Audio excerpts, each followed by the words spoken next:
So, Troy, thank you for joining me here on Vesperisms. It's great to chat with you. Thanks a bunch. My pleasure. Yeah. So, I thought you'd be the perfect person to talk about the subject of embodiment with. And so, we started working together about 5 years ago, 4 or 5 years ago, when you were Yeah. giving me spiritual direction, specifically because of this concept of embodiment. I was trying to more fully empathize with my character of Goethe Rausch in my novel, What the Night Sings. But I was struggling in trying to connect not only to her, but also feeling connected with my own body. I wanted to kind of empathize with her and feel what she would have felt. Can you tell me what you remember about that time of us working together and what you thought about where I was at that time? Oh, that's great. Um, so I think there was what I recall is the desire to be present to this character arising in you, like recognizing that the character and the landscape of her life and this experience that is fictional and historical, and that there was something about allowing it to happen in you rather than this question of kind of forcing it, and kind of a gentleness of going, as this is arising, how do I give words to it? I think maybe sometimes, artists talk about the difference between showing and telling. And I think you were trying to feel your way into showing the experience as opposed to the desire to get ahead of it mentally and tell the experience and try to persuade folks. So it felt like it was a kind of a softening of the heart to the heartbreak and possibility, so that the expression came from that place. It was a little while ago though, so It was a little trying to while ago. remember. Yeah. Yeah, I think that's a great way to put it with the showing versus the telling, because we always hear that as writers, that's the approach that we want to take is showing Hmm. rather than telling. And I hadn't thought of that, but that's very true. Um, let me think about that a little bit more. Um, I mean, yeah, and there's a way to riff on that because you'll be editing this, right? yeah, of course. Yeah, yeah. So there's a way to riff on that that would say, the experience that's happening, um, of the world right now isn't a singular, kind of, I'm stuck in my one perspective. What's David White say? The great mistake is to live the drama as if I'm alone, as if I'm the victim of these small experiences, that are against me, kind of as punishments or whatever. I'm butchering the quote now, but the notion that instead there is something common that's arising that I'm opening myself to participate in. So you're kind of riding the wave of something, and in a sense creating a soft, supple enough heart to not overly affect the wave, to just speak of it as it's happening to you. And so, um, what's I think the capacity of the artist to soften our heart rather than galvanize ourselves against, that we kind of keep softening towards opening. Howard Thurman has this image. He was a civil rights leader and a mentor to Dr. King, a pastor, and he had this line where he would say, in every human there is an ocean, and on that ocean is an island, and on that island is an altar, and in front of that altar is an angel with a flaming sword. And the only way past that angel with that flaming sword, the only way to that altar, is to have written across my forehead, this is who I am. The only way to get across past that angel to that altar is to know the fluid area of my consent. That line, the fluid area of my consent, I think is that softening. Can I allow my heart to be broken to what I'm present to? Can I allow my heart to continue to expand to what's unfolding in front of me? And so then what you're showing then is your own vulnerable act rather than telling somebody else's act.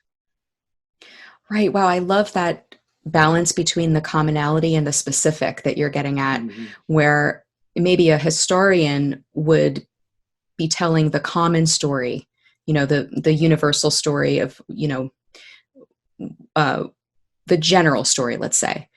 Mhm. Whereas the artist might come in with their particulars, and by embodying, by taking in those particulars of the story that you're trying to tell, um, that's how you get to the heart of a specific character or a specific work, right? So, Mhm.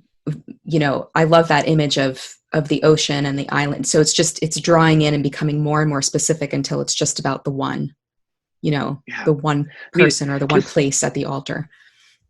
it makes me think a little bit about the controversy around method acting.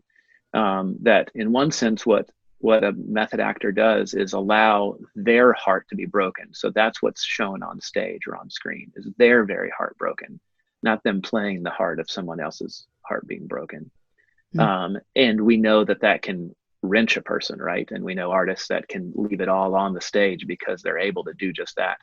So in my experience, contemplative work and somatic work is about um, creating a passageway so that I can be so at home with myself that I can allow my heart to be broken, but it doesn't have purchase on. There's less to be afraid of, and you can return home. There's a saying, a Buddhist saying that says, "The bad news is we're falling, and there's no parachute, and there's nothing to hold on to. And the good news is there is no bottom." Mm. And so I think the reason why we know some artists hit rock bottom so hard is that they're falling without a sense of like, do I have the capacity to keep falling through this without it ravaging me? Smashing you at And at the end of it. yeah, yeah, and so it's kind of a both and this body work. Mm-hmm. Um, Yeah, I resonate with that very much. That's exactly the process I was trying to get at when writing Goethe, was how close do I get before it becomes too much. Hold on, I just dropped my. So, why do you think it's important for artists and creative people to understand their own relationship to their physical bodies? I mean, I think I think the way I would say it is that to create is to learn the channel of this body of mine. And so the intimacy with that, like that my voice and my hands and my posture are the brush with which I paint or the pen with which I write. And so it's coming home to myself. John O'Donohue has this quote where he talks about vocation being something that we kind of extract ourselves, and we're an objective viewer trying to make ourselves into something else, and we use our will like a hammer, and it becomes externalistic, and we find ourselves in a famine of our own making.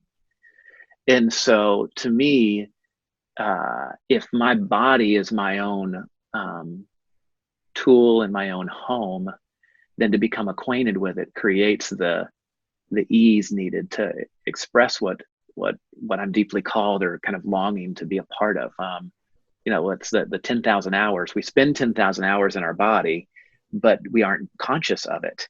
And Right. so we've spent all this time actually seeing our body like a house we've purchased, and we're so excited about it, and we want everybody else to see this house, but we don't know how to get into the house. So we're all looking through the windows, talking that way about our lives. And if you can move into your own life, and grieve what's there and celebrate what's there, bear the weight of what's there, then your life can become more congruent with what you're creating. And I think everybody's trying to make that journey. Um, Right. and so when an artist has made that journey, her work kind of pulls that out in another, and they're like, oh, I'm ready to move into that space. Right. I really deeply resonate with that tool versus home. Like, those two things don't need to be mutually exclusive.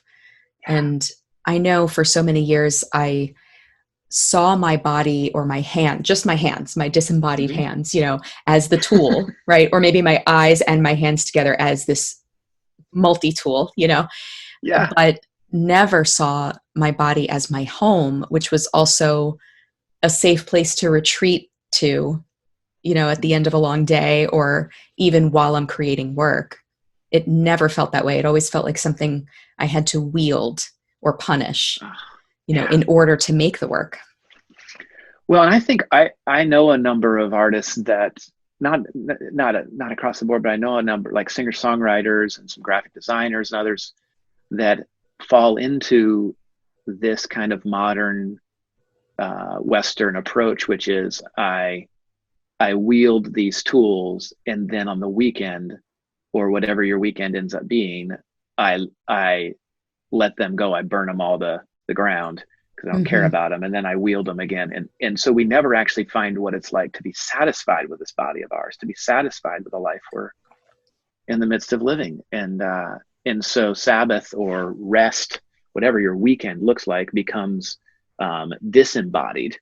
Right. And then work also is disembodied because you're just leveraging and pressuring yourself to create a thing.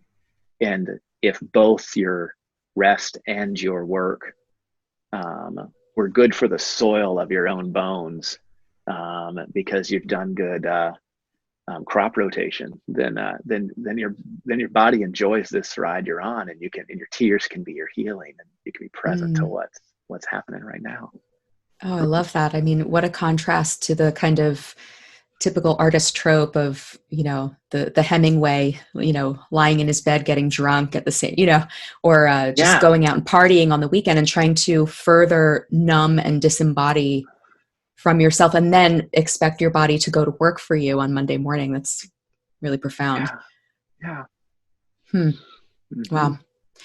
Let me ask you, it's easy to see when people, artists and everybody else, it's easy to see when somebody, what we call gets too much in their own head.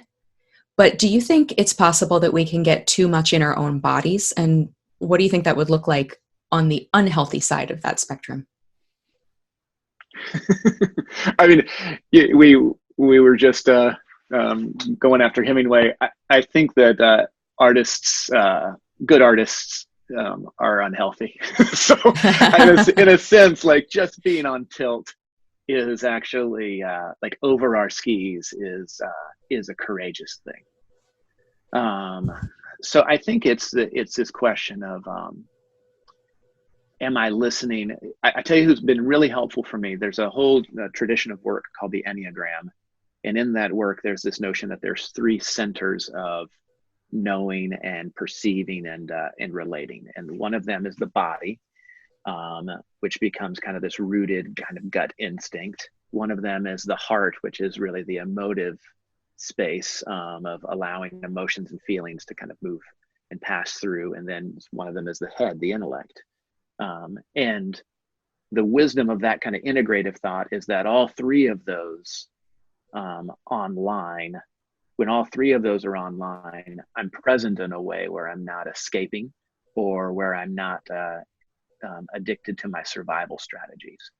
So it's a roundabout way of saying, I think when we're in our head, because it's our way of surviving, the art feels desperate. When I'm in my emotions, because it's my way of surviving, like there's a sense of glummingness, like a neediness of somebody, or a sense of deep despair that says I'm isolated and all alone.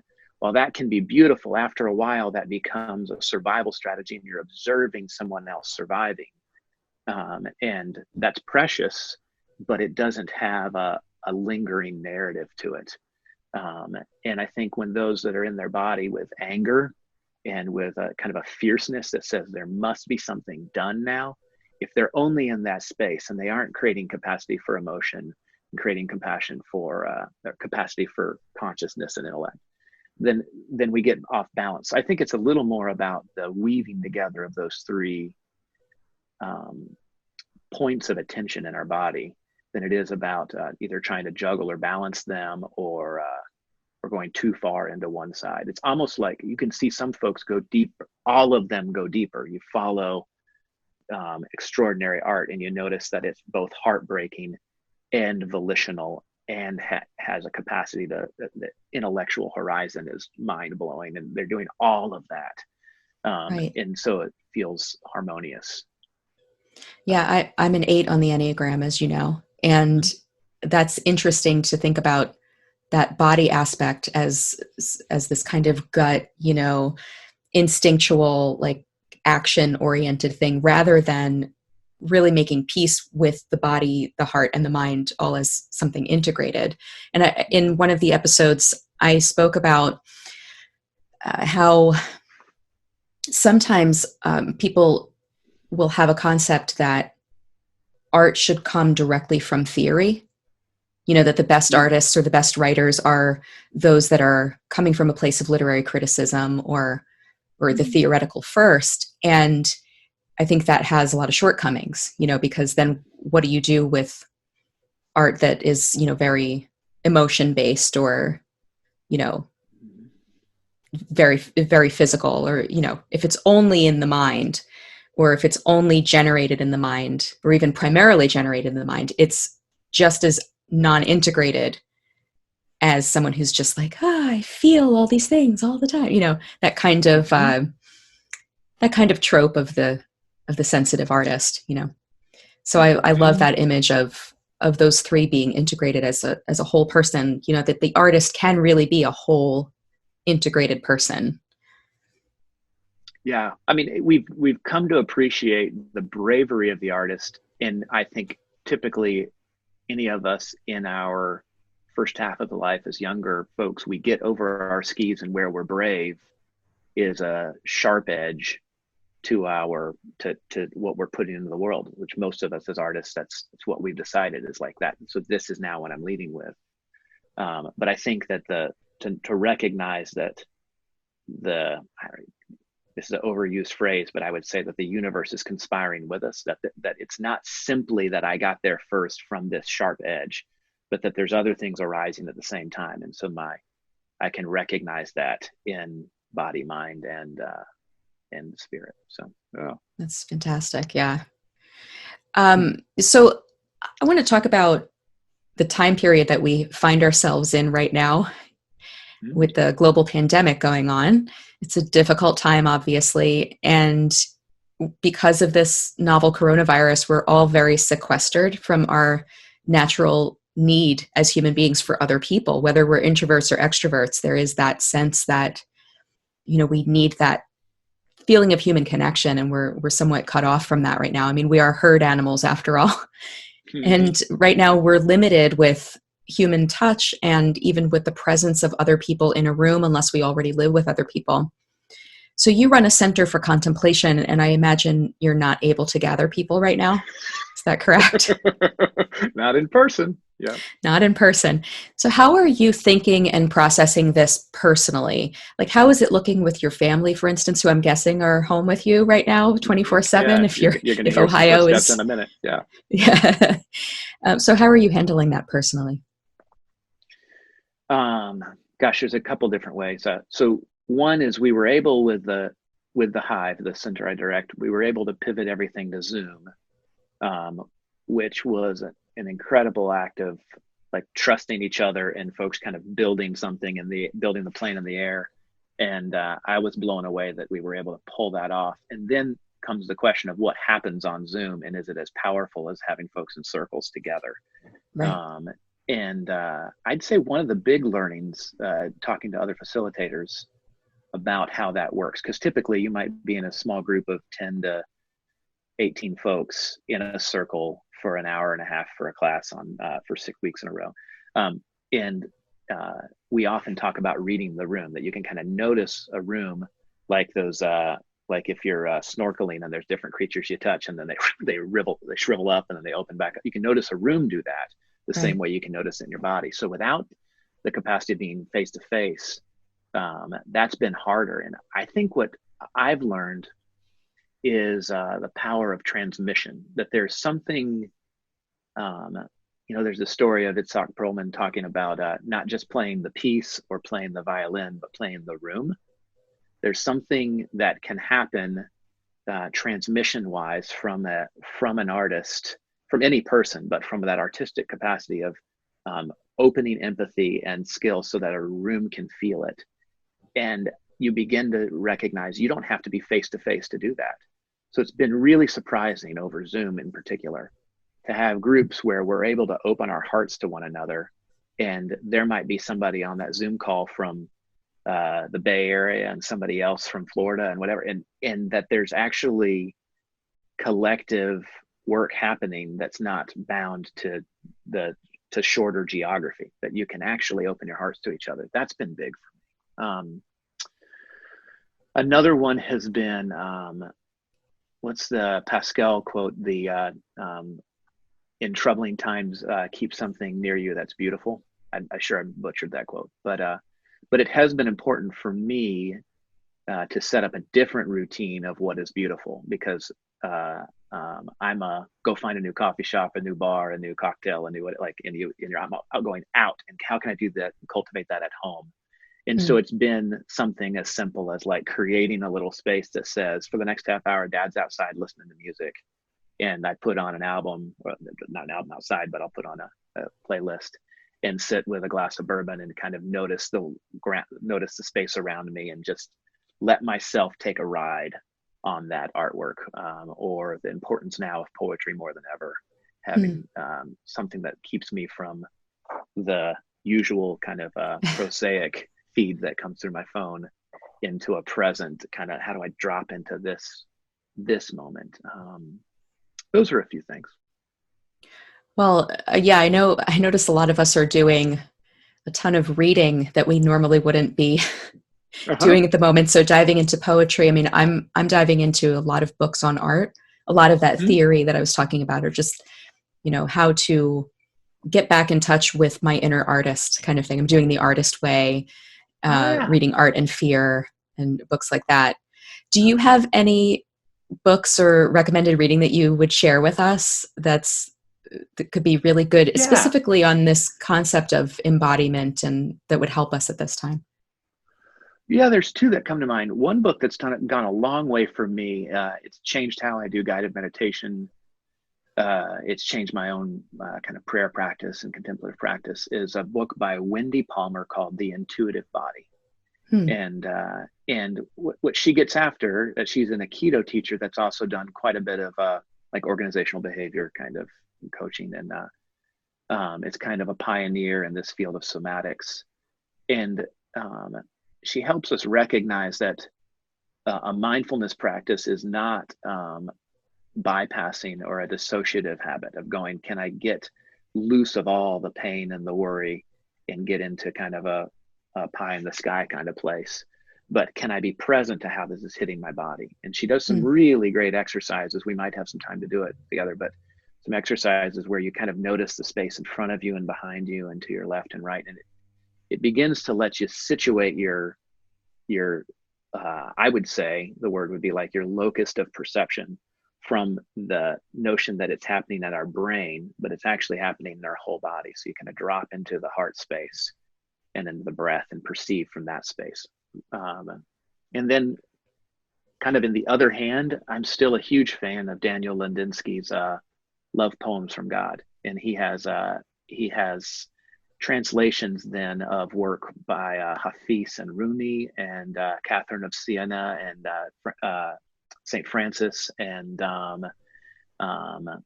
Rabina and Kabir. And it's just a beautiful set of folks from different faiths, but more or less talking about being present to this body of ours and this experience of ours in a way that we can grieve it and celebrate it, because it's so firsthand. We tend to think of spirituality and mysticism as kind of secondhand or more cloudy, and instead it's this body that's going through this experience. And so they speak from a first person in such a beautiful way that just having their words nearby has been pretty good. Thanks for that. I will definitely, I'm going to break out some Rumi today, I think. There we go. That would be, I have a book similar to that I think I'll also get off the shelf. Yeah. And as you're speaking about this kind of awareness of space, I wonder, for those of us artists who, are able to access our studios, like I'm in my studio right now, it's something that I take so for granted, even the concept of home as a place where the creativity happens, and where I am safe and embodied here in my sort of the skin of my home, let's say, you know. Yeah, yeah. um, I hadn't there has been a sense in all of this of this homecoming, and I wonder if it's the same for a lot of people, where we're becoming reacquainted with our homes as a kind of protective place for us to be, as opposed to just our bedroom where we sleep and then wake up and go out to start our Ooh, days, you I know? love that. Yeah. And especially the concept of the studio, the place of creativity, where in crisis, is this the place where I would naturally come to work through that crisis?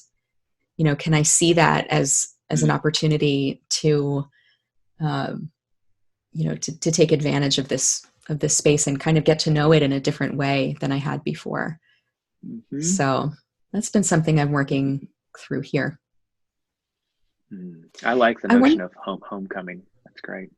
yeah, it's been good. And I know a lot of people are becoming reacquainted with these really simple ways of living that do feel so physical, like cooking and baking and working in their gardens, these very physical activities that are decidedly analog. Mm-hmm. I'm Mm-hmm. seeing a lot of people doing that, and a lot of artists using this opportunity to break out materials and paints they haven't used in a while, or, Mm-hmm. yeah. So I wonder, you were speaking about this exercise of understanding your space as well. I know we've done that before. Would you offer something to our listeners that they can do to kind of make peace with our bodies and our spaces right now, especially for one thing, when we're afraid of our bodies becoming sick, Yeah. and we're also dealing with the separation from other people and being much more alone than we're used to being. Mm-hmm. So yeah, sure. I'd love to do that. The inner landscape of your body, it goes infinitely in. So some folks would say, like, if you want to touch the cosmos, you put your hand out and you've touched it. Like it's not out beyond our reach; it's coming to right Right. here. The same is true. The infinite landscape of what's happening within you, and so it doesn't have to be an escape. It actually is a homecoming, a returning home. A couple notes about that too are that tears and laughter are aren't material to write about. They're the material to live. They're actually messengers. And so sometimes in these slower times, you might notice tears come up, and if you give yourself the permission to go, like, I'll follow them a little bit and just let yourself grieve.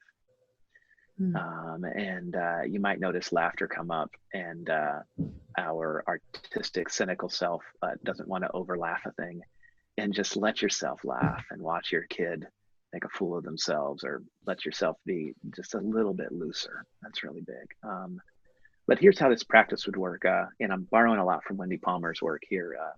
And if you want to close your eyes, you can, or if you want to just kind of find a soft, kind of a soft focus, kind of looking down. And for a minute, just take a couple breaths. Notice the body rising and falling with your breath, just to get us started here. We're breathing from our bellies like a singer would breathe.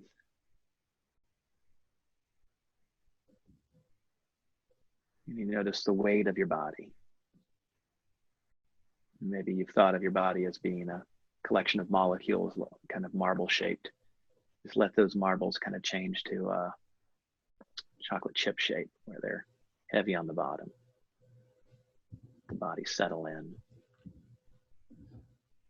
And then from this place, place your mind's eye on about 10 feet ahead of you. Maybe you're in a room, maybe your computer's against the wall and you're looking at the wall. So you have to kind of imagine further out. And without looking there, just imagine your attention on that space, and then walk that attention closer to the distance of the screen you're using right now, or a book you might be holding in your hand. And then walk that attention even closer to right up against your chest, moving through the body. And for this moment, just noticing the space 4 or 5 inches behind you.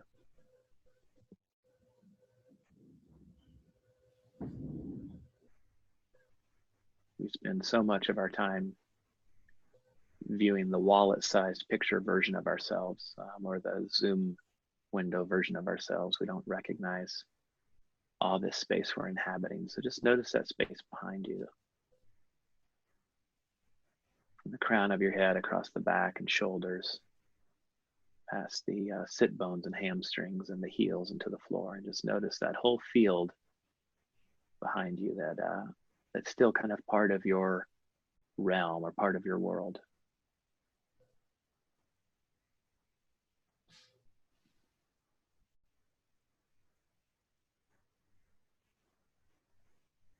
And similarly with the left side, so start with the crown of the head, the left side of the face and the neck. Noticing your shirt on your shoulder and your arm, and your ribs and the hip and knee and ankle into the floor, and just notice that whole field to your left.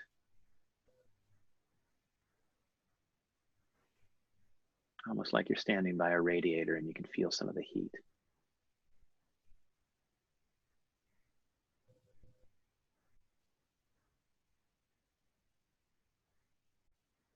And then sweep that attention slowly through the center of the body.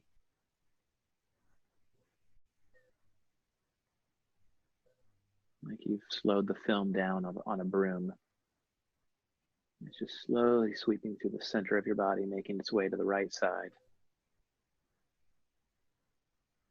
And then you're outside the right side of your body.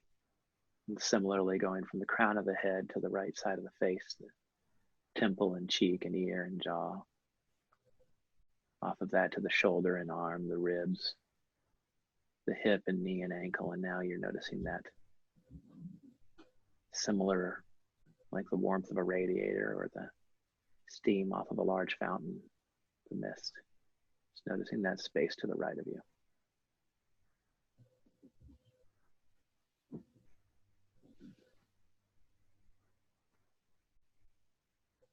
And then now let that attention come back to the center of the body. Just like a pendulum, slowing down till it becomes still in the middle of the body.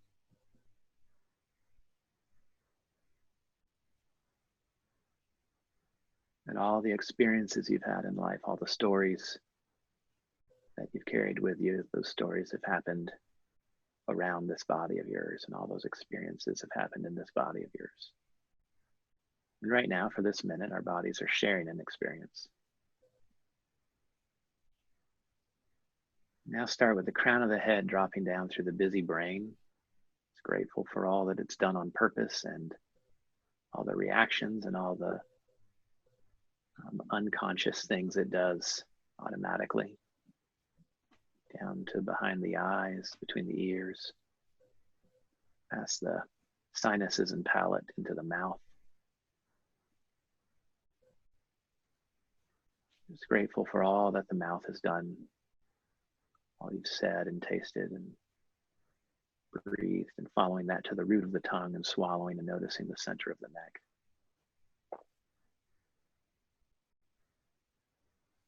Following that down through the beating heart and past the solar plexus to the breath, like a large balloon in the middle of the body there.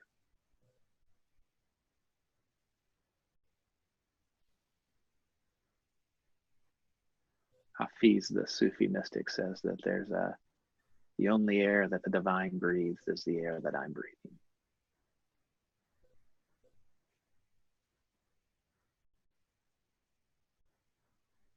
This body of yours experiencing this moment, and as you notice fight, flight, freeze, and submit kind of as survival strategies amidst all the coronavirus scares, just notice how that hit your body right now when I said that.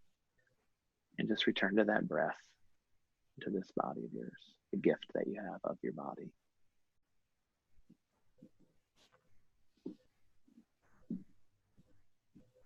Notice when fear or anger or anxiety arise. Just honor that. When tears and laughter arise, when boredom arises, when you find yourself sleepy, just notice it all. Live into the question, into the life you have right now, as Rilke would say.